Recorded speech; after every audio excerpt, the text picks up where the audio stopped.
Agora no Quê! Agora me dá lá!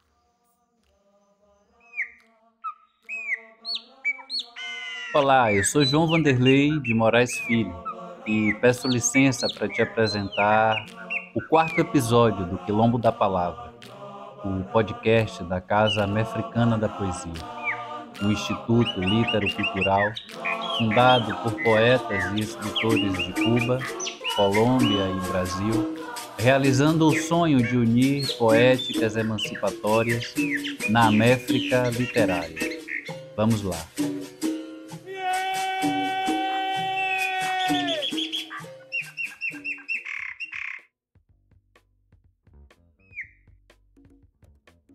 Nesse episódio, vamos ouvir a pedagoga, mediadora de leituras e escritora Rádia Oliveira, que também é nossa fundadora, nossa sócia fundadora aqui na Casa Americana da Poesia.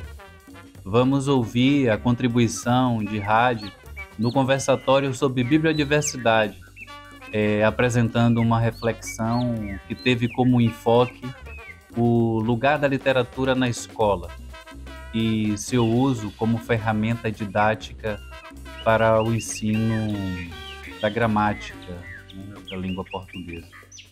O conversatório aconteceu na Casa de Poesia de Havana, durante o primeiro Quilombo Americano de Literaturas, em Cuba, em junho do ano passado.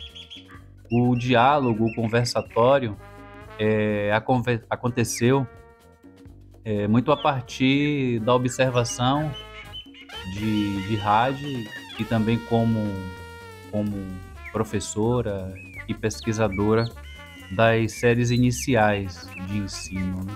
Além de ser estudante, né? Além das suas experiências como estudante, que foi e que é também, né?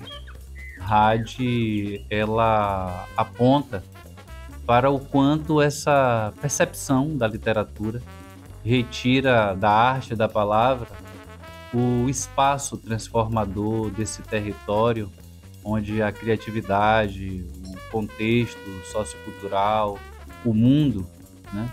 Ou melhor, o universo entre duas capas, deixa de ser um elemento fundamental para a interpretação da leitura e da escrita de si, além de uma base para a leitura do mundo, né? E para a leitura de mundo que cada um de nós carrega. Nesse contexto, posso afirmar que a língua, né? A língua, ela deixa de oferecer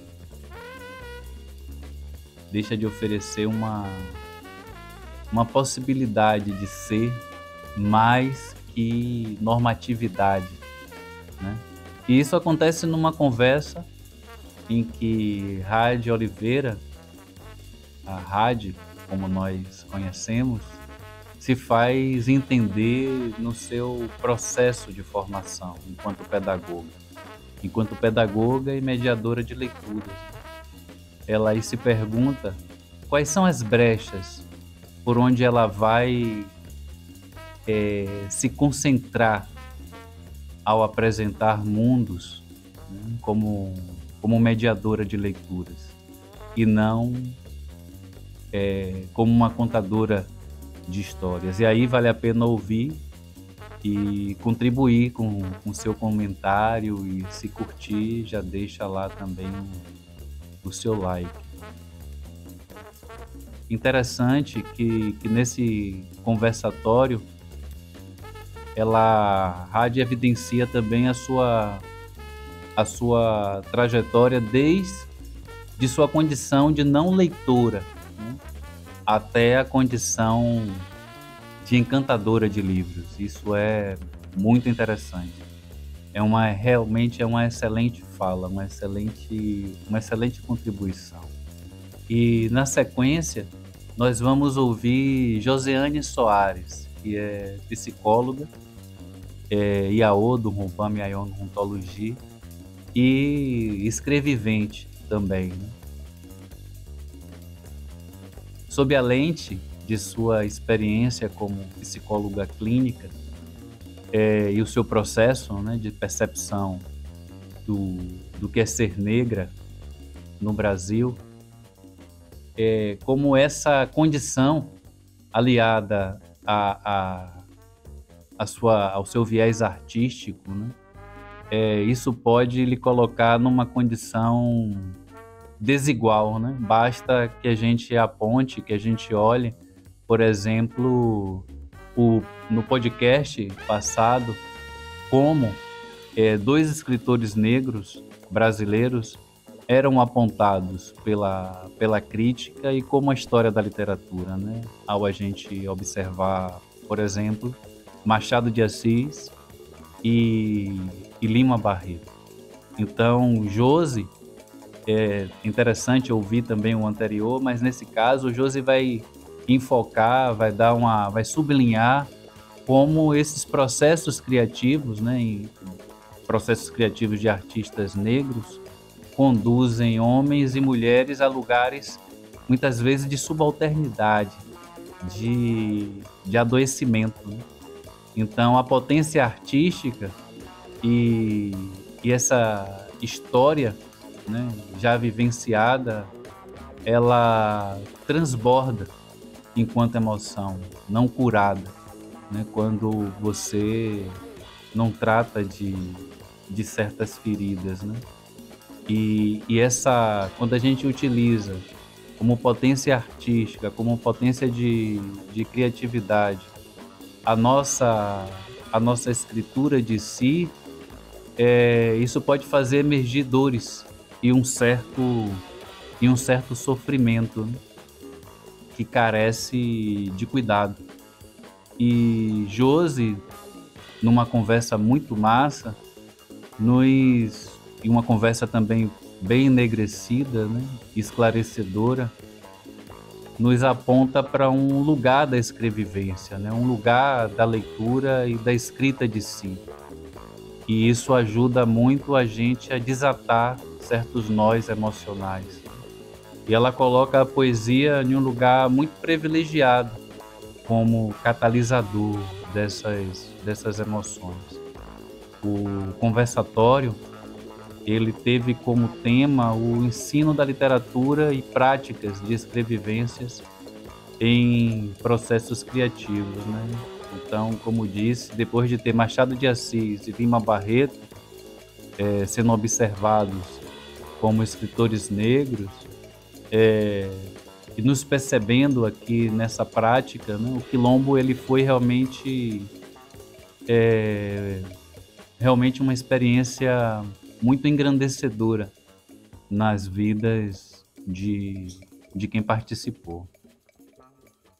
Eu não posso esquecer o nosso quadro Poesia Ouvida, que nesse 4º episódio do Quilombo da Palavra apresenta a poeta Fernanda Nascimento, da cidade de São Félix, aqui na margem direita do Rio Paraguaçu. A Fernanda esteve conosco nas 3 primeiras edições do Quilombo Americano de Literaturas. Fernanda também fez parte das oficinas de criação e investigação literária Poesia Ouvida, dirigidas por mim na versão de 2022 em Cachoeira. Então, considerando, né, sua atitude emancipatória em São Félix, no Gente Miúda, e nas premissas apontadas pelos meus mais velhos, como disse no primeiro episódio, eu a convidei para participar do projeto, né, desse projeto Quilombo Americano de Literaturas. E posso dizer que foi uma participação cheia de ensinamentos. Vocês vão ficar com a poesia de Fernanda Nascimento, que nesse Quilombo da Palavra, nesse Quilombo Americano, você tenha uma boa acolhida. Seja bem-vindo, seja bem-vinda, bem-vindes. Fique com Rádio Oliveira e em seguida Josiane Soares. Vai ser muito massa. Felicidades para vocês. de longe pra contar histórias. Eu vim de longe pra contar histórias. Peço licença, já está na hora. E vem comigo, vem ouvir a nossa história. E é assim que eu entro em salas de aula. E eu vim dessa escola que fazia uso da literatura com excesso de didática. Eu vim dessa escola que tirou todo o meu encantamento e minha curiosidade pela leitura. E eu fui gostar de aprender a ler mesmo, ler o que o livro traz, que é leitura de mundo, que é leitura de gente. Só que eu já estava também numa caminhada de me tornar educadora. Eu já participava de espaços de educação social com jovens, com criança, com jovens em liberdade assistida.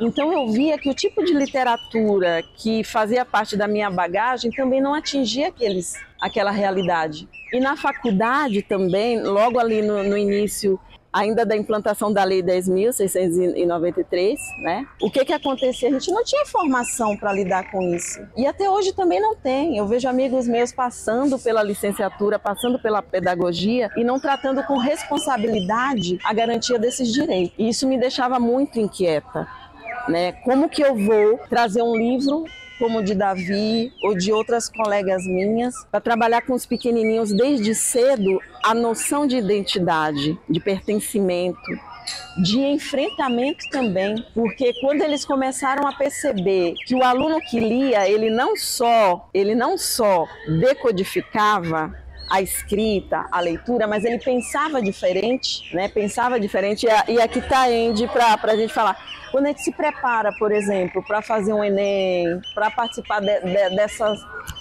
instâncias, né? O que é importante para a gente? Garantir o quê? As nossas ideias, né? Eles querem saber como que a gente pensa, como que a gente articula o nosso conhecimento, a nossa bagagem, né? Então, os meus alunos também passam por esse tipo de olhar, sabe? Falar assim, ó, a gente está aqui, a gente vai ter uma relação diferente com a literatura e não é só a literatura do livro, né? Até porque durante muito tempo e ainda temos muita história, muito mundo, né? Muito mundo fora do livro. Tá faltando mundo aí dentro, tá faltando mundo e no caso tá faltando infâncias dentro desse livro, sabe? Infâncias mesmo das crianças chegarem e falar assim, olha, aqui tem uma narrativa que me mostra terreiro, aqui tem uma narrativa que me mostra os quilombos, aqui tem uma narrativa que me mostra as aldeias, aqui tem uma narrativa que me mostra as favelas. Está faltando o mundo ainda dentro desses livros, né? E como que a gente garante esse direito ao acesso ao livro e à leitura, né? Como ferramenta de poder também para os nossos pequenos. Então eu fui me tornando mediadora de leitura, mais do que contadora de história, porque aí são duas frentes, me tornando mais mediadora de leitura, de fazer com que o meu grupo, que os meus tivessem ali uma relação diferente com aquele objeto, ou não, porque eu estava em lugares de não livros e de não leitores, de pessoas que sequer estavam alfabetizadas, né, e seguindo ali, né, uma cartilha do Estado. E aí eu fui percebendo também que essas crianças que estavam no lugar do não leitor, porque eles não decodificavam, isso não queriam dizer que eles também fossem não detentores de história, né, que eles não tivessem ali história para contar. Então tudo isso foi me trazendo um repertório social, cultural, histórico de trabalhar com literatura e trazendo na literatura também uma unidade de arte, que eu estava até conversando com o Davi, que a maioria das nossas crianças, a maioria das crianças do Brasil só tem a escola pública como ambiente letrado, como centro cultural, sabe, como biblioteca. E ele só conta com o acervo, já que estamos falando dessa parte de mediação de livro, eles só contam com o acervo dessas escolas e também só contam com a disponibilidade das pessoas que estão ali dentro para conduzir até aquele universo. E eu venho de uma realidade que não tinha nem sala de leitura, nem bibliotecas. E aí chego depois de formado em escolas que têm bibliotecas, que têm salas de leitura, mas que trata aquilo ali de uma forma criminosa, vira depósito para outras coisas. Você tem que desarticular toda a escola para que ela devolva aos seus alunos o direito de acionar aquele material ali. E isso é muito custoso para a gente que sabe a importância, né, de se fomentar a leitura. Então eu tive que passar por essa desconstrução também do meu olhar enquanto educadora, de entender que a leitura, as leituras estavam fora dos livros também, e fora do contexto da escola, e estava com os não leitores, e de que forma que eu iria aproximar aquele objeto que é altamente códigos também, como que eu vou sensibilizar os meus alunos que não leem para se interessar por leitura, e daí, por ele só, né, falar assim, opa, lendo, eu estou vendo que eu estou aprendendo as outras coisas ali formais, mas eu estou adquirindo muito mais coisas. É uma forma sutil até deles adquirirem conhecimento. Então foi nesse movimento que eu fui pesquisando e me apropriando mais desse lugar, né, de não tratar a literatura como um aparato didático, sabe? Eu posso usar qualquer outro texto ou tratar de literatura para ensinar verbo, isso, aquilo, não sei o quê, com qualquer outra coisa. Mas o livro, para mim, é um território sagrado, porque ali dentro tem um mundo. Agora, que mundo que eu vou querer levar para os meus pequenos, para os meus jovens e para os meus adultos? Que mundo é esse? E eu não achava esse mundo, Valdir. Eu não achava esse mundo, sabe? Então, estava faltando o mundo. E onde foi que eu fui buscar esse mundo que ainda não estava nos livros? Num quadro, numa canção, numa narrativa de um aluno que falava como que a mãe na casa de farinha produzia isso. Então eu ia também devolvendo para eles que eles estavam inseridos em contextos literários, em contextos históricos, e que aquilo era fundamental para que eles articulassem a leitura de si, a leitura de mundo também. Então eu vi esse lugar que eu fui saber da minha história quando uma mediadora de leitura falou um poema de Adélia Prado. E eu que detestava ler, que eu saí da escola injuriada, detestando ler. E depois eu vou fazer um encontro com outros autores, eu falo assim, poxa, como que a escola assassinou esse cara pra gente, sabe? E aí o que acontece? Ela fala um poema de Adélia Prado e naquele poema, o nome do poema é até resumo, é o resumo da vida de uma mulher que cuida de todos e vai morrer de câncer. E aí eu vi a história de mulheres da minha família, sabe, das minhas tias, até da minha própria mãe, que saiu com 4 filhos, analfabeta, foi para São Paulo para se virar. E eu falei assim, poxa, como que a literatura, ela tem ali um território de conexão com a minha história, e que eu posso, ouvindo o outro, também criar um repertório interno de fortalecimento, de entendimento e até de escolhas também, sabe? Porque eu miro na relação com o outro também os caminhos que eu quero ou não quero. Eu não sei de muita coisa, mas eu sei do que eu não quero. Até por já ter passado por muitas coisas, isso aí eu já consigo dizer assim, olha, eu não sei o que é amor, mas eu sei o que eu não quero dentro do amor, sabe? Eu não sei o que é isso e aquilo, mas eu sei o que não me cabe. Então eu acho que a literatura também me trouxe esse lugar de escuta interna. Então, o meu trabalho como mediadora de leitura é pensar, principalmente, que eu tenho que ofertar às crianças com uma literatura que não agrida, que não seja violenta com a dignidade de ninguém. Então, se na literatura tem questões que vai trazer uma afronta, uma violência, como é que eu posso dizer assim, capacitista, opa, eu tenho que ter cuidado com aquele material. Se é uma literatura que vai agredir o outro na sua condição de indígena, é uma literatura, então, para mim não tem literatura boa ou má, eu só uso em relação aos pequenos esse cuidado de uma literatura que não pratique nenhuma outra violência, sabe, a dignidade de nenhum ser humano, né? Então eu acho que é uma das preocupações. Ver a chuva ou ouvir se tem alguma pergunta. Aí eu passo a bola para a Josi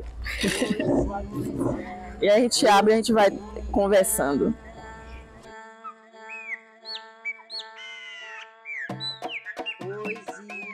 Aqui é Fernanda Nascimento, de São Félix, Bahia, Ladeira da Misericórdia. Sou coordenadora do projeto Gente Miúda, poetisa, escritora, estudante de História pela UFRB e agora venho trazer para vocês alguma poesia da minha autoria. Abraço de Vó. todo mundo tem seu tempo, sabe? Eu sou uma imensidão de temporalidades. Dias sou maré mansa, dias sou chuvosa, ensolarada, e tem dias que sou nada. E é muitas vezes nesse nada que te reencontro. Ando em busca da saudade, saudade do silêncio, dos ventos conversando com as folhas que, em seguida, trará a mensagem dita: segue, minha filha. Sinto saudade do sol queimando minha pele enquanto catávamos castanha de caju na roça. Quem lembra? Saudade do abraço que o seu mingau de milho trazia, mas não é uma saudade que dói. É uma saudade que ensina, desacelera, faz crescer, dá força. Seu cheiro está por toda parte, vó. No quintal, através das flores, na terra, através das árvores, na pedra da baleia, no rio Paraguaçu, por toda parte. Ei, saudade, diz pra ela que eu estou mandando um grande abraço em forma de poesia.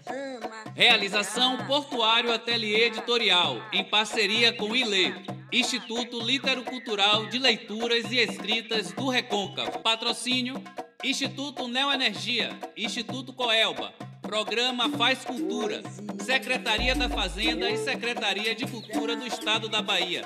Bote poesia na sua vida. Quilombo da Palavra, poesia ouvida, consertando o Recôncavo.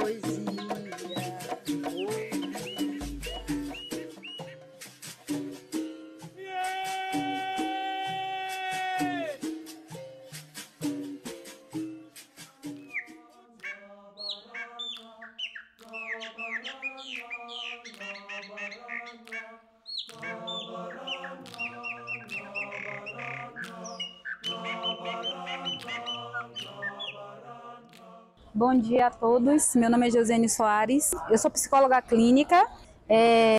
Eu pensei em iniciar tendo uma fala, mas aí comecei a ouvir Heidi e me remeteu a um outro processo dentro do que eu trabalho, né? Heidi falou sobre as crianças e sobre essas crianças elas não terem esse repertório.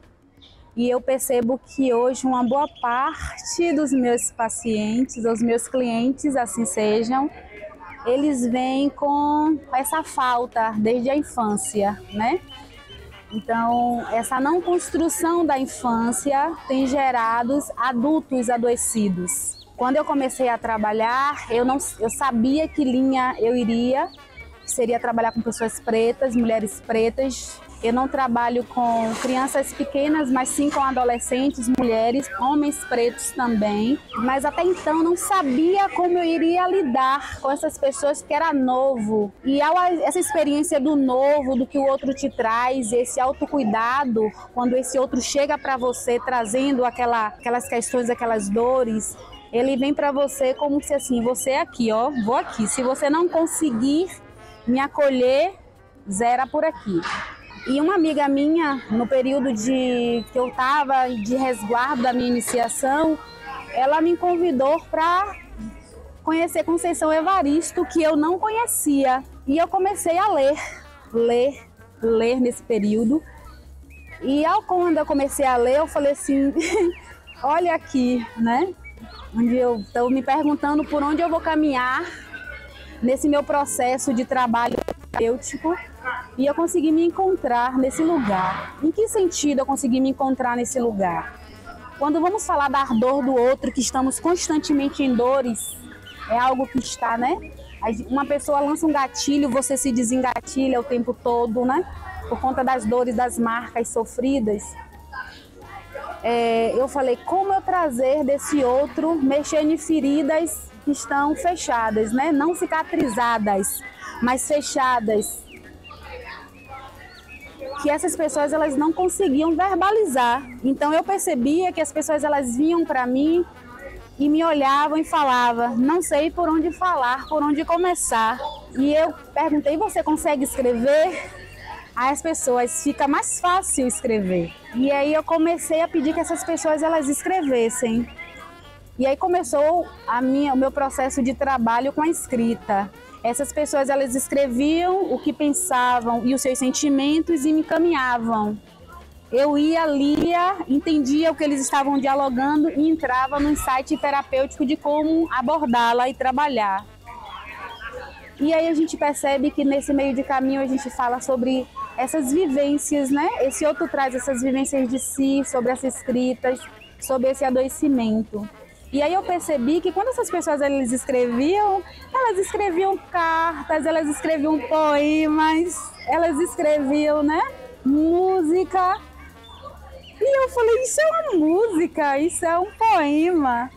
E aí eu começava a perceber que essas escritas de si viriam por forma de poema, de músicas, de cartas. E algumas dessas eu venho guardando, tem algumas que têm trazido para mim, né? E eu tenho, né, encaixotado ela de uma forma bem singular.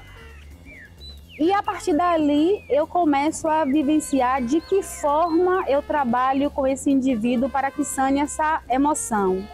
Porque quando essa pessoa, né, o poeta, ele escreve, eu preciso entender se ele está escrevendo porque ele percebeu do outro. Então, quando ele se traz essa escrita, eu faço um processo, né, terapêutico profissional, dentro do que eu analiso e estudo, e faço uma averiguação se aquilo é algo dele ou se é algo que ele trouxe de alguém. Se é algo dele, aquilo está latente, então as emoções estão afloradas, está lá no momento de adoecimento. Então vamos trabalhar, né? Trabalhar para que ele continue produzindo sem que ele adoeça, né? E aí eu estava lendo uma autora, Neuza Santos, que eu ainda não acabei de ler, e vi que ela diz que os melhores atores, artistas plásticos, eles vêm nesse lugar. E nós negros sempre vimos naquele lugar que as pessoas dizem, você não pode sair do lugar que existe uma loucura, né? Será que um poeta é louco? Será que um escritor é louco? Será que um artista plástico é louco? Porque ele consegue descrever a sua dor, em uma arte. E aí, muitas vezes, como essas pessoas te chamam de louco, você acredita que você é louco. Você acredita que você está na beira da loucura. E essas pessoas, elas não te acolhem. E aí você adoece. E em alguns momentos a gente consegue perceber que você tem que lidar nesse lugar de como eu posso produzir sem adoecer. Conceição Evaristo, ela traz muito isso, que ela diz que escrever é uma forma de sangrar. Mas ela escreve para que ela não adoeça. Então, todas as vezes que ela está com dor, ela escreve. Quando você escreve, você se esvazia, mas você vai se encher de novo. Então, eu entro no processo de dialogar, né? Como é que nós trabalhamos com essas emoções? Como é que a gente entende essa dor, esse pensamento, esse sentimento, essa sensação dentro de um contexto que eu viva meu momento poético, que eu saia e volte e diga, ai, deixei lá. É nesse viés que eu venho trabalhando e sigo caminhando, né? Não é um trabalho fácil que você pode fazer com que ela, né, consiga se centrar, mas que ela entre e volte nesse mundo e não volte, não consiga voltar. Então você tem que ter aquele controle, aquele equilíbrio para que essa pessoa ela vá, traga o que você quer, mas que ela consiga falar, pronto, é até aqui e eu sigo e volto no meu lugar. E consiga manter esse equilíbrio entre as emoções, as sensações, o sentimento, a poesia. Gente, não podemos esquecer que as 3 primeiras edições do Quilombo Americano de Literaturas foi contemplado nos editais da Paulo Gustavo Bahia e teve apoio financeiro do Governo do Estado da Bahia, através da Secretaria Estadual de Cultura, via Lei Paulo Gustavo direcionada pelo Ministério da Cultura Governo Federal. A Paulo Gustavo Bahia foi criada para a efetivação das ações emergenciais de apoio ao setor cultural, visando cumprir a Lei Complementar número 195, de 8 de julho de 2022. Beijo no coração e até o próximo episódio.